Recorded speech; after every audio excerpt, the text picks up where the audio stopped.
Since this is the 4th of July, let's go back to the United States. This is Thomas Jefferson, a founding father and the third president of the United States. And some 240 years ago, his greatest and most powerful achievement was signing the Declaration of Independence that carved out a new independent nation after much conflict. Now, in the world of data protection regulation, independence is important too. Independent of the political machinations of Whitehall, independent of the business, industry, charities, and public sectors that my office regulates. Having the freedom to exercise my role without fear and without favor, not being in anyone's pocket, being equally fair and robust, whatever the sector and whatever the special interest. But effective regulation doesn't work by the regulator's action alone. It's about interdependence, listening, collaborating, cooperating. It's about staying relevant, keeping one step, if we can, ahead of the pack. Not always trying to do something new, but doing things differently, doing things better, innovating. And at the risk of sounding like a high school history teacher, Jefferson understood that concept. He said, laws and institutions must go hand in hand with the progress of the human mind. And as that becomes more developed, more enlightened, as new discoveries are made, as new truths are discovered, and manners and opinions change, institutions must advance and must keep pace with the times. So that's what I want to talk to you about today, interdependence and innovation.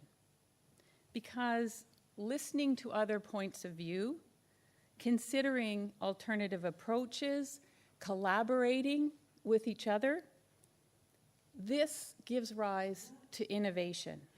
Not always doing something brand new, but doing something different to achieve better results. For me, the end game in the data protection field is always about increasing trust and confidence in the public. Trust and confidence in how personal data is used. And this is fundamental. Innovation relies on consumer trust. The digital economy relies on the trust and engagement by consumers. Trust in both privacy and in freedom of information regulation is fundamental to democracy. And the way that our personal information is being handled has never been more important than it is today. We have a digital infrastructure that was unimaginable when the current Data Protection Act was passed 20 years ago. And as we've heard about today, technology is moving so fast. You know, I've learned a lot of Britishisms since I've arrived here a year ago from Canada, including this very quaint motto, an Englishman's home is his castle. And that castle may be warm, thanks to your internet-connected thermostat. It may be restful, thanks to Alexa's choice of soothing mood music. And it may be efficient, thanks to your smart meter that keeps tabs on how much energy you're using. But as we know, all of this creates a digital trail. So almost everything we do, watching television, driving, exercising, keeping connected with our friends on social media, all of that leaves a digital trail. And then, if you add in big data, AI, machine learning, These tools and technologies are all gathering momentum. It's my job to make sure that people's fundamental privacy rights are not sacrificed in the name of innovation. And we're on it. Some of our most high-profile cases, those that really define our office and the way that we see the law, involve services and businesses that may engage millions or even billions of people. In May, I launched an investigation into how political campaigners are using data analytics to target potential voters with bespoke adverts and information. And my office's investigation, it's a complex investigation, and it's ongoing, but this much is clear. These kind of tools have a significant impact on people's privacy.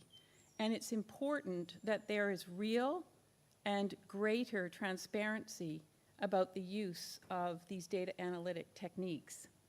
We have to ensure that people have control over their personal data, and we have to ensure that the law is upheld. The Facebook WhatsApp case allowed my office to shine a light on how the proposed sharing of users' information would really impact on people's privacy.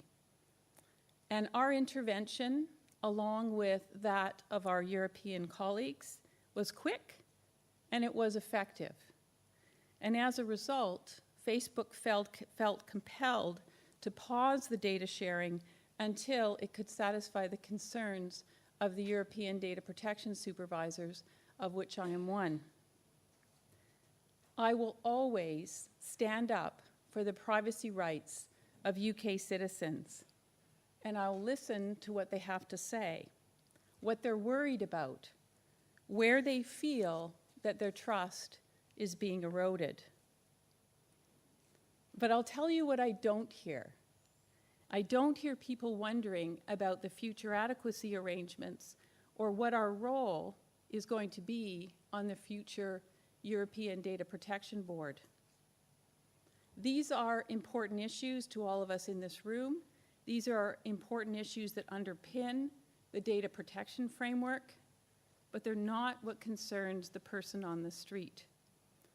What I believe that citizens are interested in is what protection is being given to their personal information, who is holding organizations to account, who has their back. So to me, as the regulator, these are the most relevant questions.